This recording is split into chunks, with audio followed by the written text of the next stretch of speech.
ജനുവരി മാസം 18-ാം തീയതി മുതൽക്ക് 24-ാം തീയതി വരെയുള്ള എല്ലാ രാശിക്കാർക്കും ഉള്ള പൊതുവായിട്ടുള്ള ഫലമാണ് ഇവിടെ നിരൂപണം ചെയ്യുന്നത്. അടുത്തത് ഇടവം രാശിയാണ്. കാർത്തിക മുക്കാല്, രോഹിണി, മകയിരത്തിൻ്റെ 1ഉം 2ഉം പാദങ്ങൾ ചേർന്നതാണ് ഇടവക്കൂറ്. ലാഭസ്ഥാനത്ത് 11-ാം ഭാവത്തിലാണ് ഗ്രഹയോഗങ്ങളൊക്കെ വരുന്നത്. പുതിയ വരുമാനങ്ങളുണ്ടാകും. അതുപോലെ നമ്മുടെ പ്രവൃത്തി കൊണ്ടുണ്ടാകുന്ന അംഗീകാരങ്ങളൊക്കെ ഉണ്ടാകും. സ്വന്തം ടീമിൽ, അത് ബിസിനസ്സാണെങ്കിലും പാർട്ട്ണർഷിപ്പ് ആണെങ്കിലും അങ്ങനെ, അഥവാ ജോലി സ്ഥലത്താണെങ്കിലും ആ ടീമിൽ അവനവനൊരു പ്രാധാന്യം വരേണ്ട കാലമാണ്. അതുപോലെ തന്നെ പുതിയ പദ്ധതികൾ ഏറ്റെടുത്തിട്ടുള്ളവർക്ക് അതിലൊരു വിജയം കാണാൻ സാധിക്കുന്ന ഒരു കാലമാണ്. സാമ്പത്തികമായിട്ട് ധനലാഭം ഉണ്ടാകുന്ന കാലമാണ്. അതുപോലെ നൂതന നിക്ഷേപങ്ങൾക്ക് അനുകൂലമായിട്ടുള്ള സമയമാണ്. ആരോഗ്യം പൊതുവെ മെച്ചമാണ്. മറ്റ് രോഗങ്ങളോ ഒന്നും അലട്ടുന്നതായിട്ട് കാണുന്നില്ല. കുടുംബ ബന്ധങ്ങളിൽ സന്തോഷം ഉണ്ടാകും. നല്ല വീട്ടിൽ എല്ലാവരും പരസ്പരം ഏകമത്യത്തോടു കൂടി തന്നെ ഈ ഒരു ആഴ്ച വർത്തിക്കും എന്ന് തന്നെയാണ് കാണുന്നത്. ഒരു പരിഹാരം എന്നുള്ള നിലയ്ക്ക്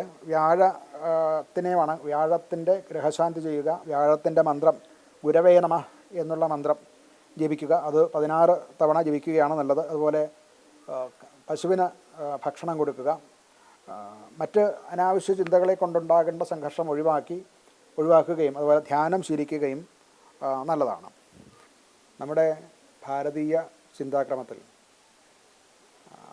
ആത്മസാക്ഷാത്കാരം കിട്ടുന്നത് ഈശ്വര ഭജനത്തിൽ കൂടെയാണ്. ഈശ്വരനെ ഭജിക്കുന്നതിൽ കൂടെയാണ് ആത്മാവിനെ അറിയുന്നത്, അവനവനെ അറിയുന്നത്. അവസാനം ഞാൻ തന്നെയാണ് ഈശ്വരൻ, ആ ഈശ്വര തത്വം മുഴുവനും എന്നിലടങ്ങിയിട്ടുണ്ട്. അതിൻ്റെ പരിപൂർണാവസ്ഥ ജഗത്തിലും എന്നിലും ഒരുപോലെ ദർശിക്കാൻ സാധിക്കുക എന്നതാണ് മോക്ഷമായിട്ട് ഋഷിമാർ പറഞ്ഞിട്ടുള്ളത്. ഇത് എല്ലാ തരത്തിലുള്ള ഏതവസ്ഥയിലുമുള്ള സാധാരണക്കാർക്ക് വരെ സാധിക്കാൻ വേണ്ടിയിട്ടാണ് നാം ഈശ്വരൻ്റെ പലതരത്തിലുള്ള മാനിഫെസ്റ്റേഷൻസ്, പലതരത്തിലുള്ള അവതാരങ്ങൾ, പലതരത്തിലുള്ള പല ഭാവങ്ങളിലുള്ള ഈശ്വര പ്രതിബിംബങ്ങൾ നമുക്കുണ്ടായിട്ടുള്ളത്. എന്നാൽ അതുകൊണ്ട് തന്നെ ധാരാളം ഈശ്വരന്മാർ നമുക്കുണ്ട്. ഇതൊക്കെ ഒന്നാണ് എന്നുള്ള ബോധവും ഭാരതീയന് എല്ലാവർക്കും തന്നെ ഉണ്ട്.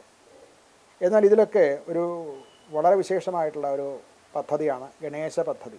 എന്തെന്നാൽ ഗണപതിയിൽ കൂടെ മാത്രമേ നമുക്ക് ഏതൊരു ഈശ്വരനിലേക്കും പ്രവേശമുള്ളൂ എന്നുള്ളതാണ്. അതുപോലെ തന്നെ ഏതൊരു പൂജ ചെയ്താലും, ഏതൊരു ഈശ്വരനെ വണങ്ങിയാലും പൂജിച്ചാലും അവിടെയൊക്കെ ഗണപതിയിൽ കൂടെ മാത്രമേ അത് തുടങ്ങാൻ പറ്റുള്ളൂ. ഗണപതിയെ പൂജിച്ചുകൊണ്ട് മാത്രമേ മറ്റേതൊരു ഈശ്വരഭാവത്തെയും നമുക്ക് പൂജിക്കാൻ പറ്റുള്ളൂ. അത് ഏതൊരു ക്ഷേത്രത്തിലാണെങ്കിലും, അത് മഹാവിഷ്ണു ക്ഷേത്രത്തിലാകട്ടെ, ശിവക്ഷേത്രത്തിലാകട്ടെ, ഭദ്രകാളി ക്ഷേത്രത്തിലാവട്ടെ, അവിടെയൊക്കെ പൂജ തുടങ്ങുന്നത് ഗണപതി വന്ദനത്തോടു കൂടിയാണ്. അഥവാ ഗണപതിയെ പൂജിച്ച് ഗണപതിയെ നിവേദ്യം കൊടുത്ത് പ്രസാദിപ്പിച്ച് അതിന് ശേഷം മാത്രമാണ് ഈ പ്രധാന ദേവങ്ങളിലേക്ക് പോകുന്നത്. അതുപോലെ തന്നെയാണ് അനുഗ്രഹ കലകളും. ആ ദേവൻ്റെ അനുഗ്രഹ കലകളും ഗണപതിയിൽ കൂടെയാണ് നമുക്ക് കിട്ടുക എന്നതും ഒരു താന്ത്രിക സത്യമാണ്. അതുകൊണ്ട് തന്നെ ഏതൊരു കാര്യം തുടങ്ങുമ്പോഴും ഗണേശ ഭജനത്തിൽ കൂടെ മാത്രമാണ് നമുക്ക് സാധിക്കാവുന്നത്.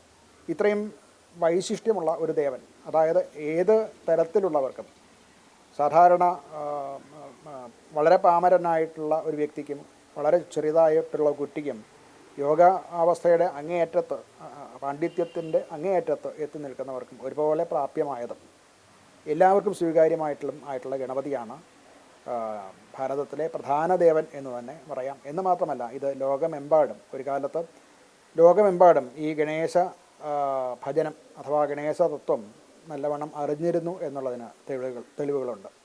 നമുക്ക് പ്രാർത്ഥിക്കാം ഗണപതിയെ. എല്ലാവർക്കും നന്മ വരട്ടെ. നമസ്കാരം.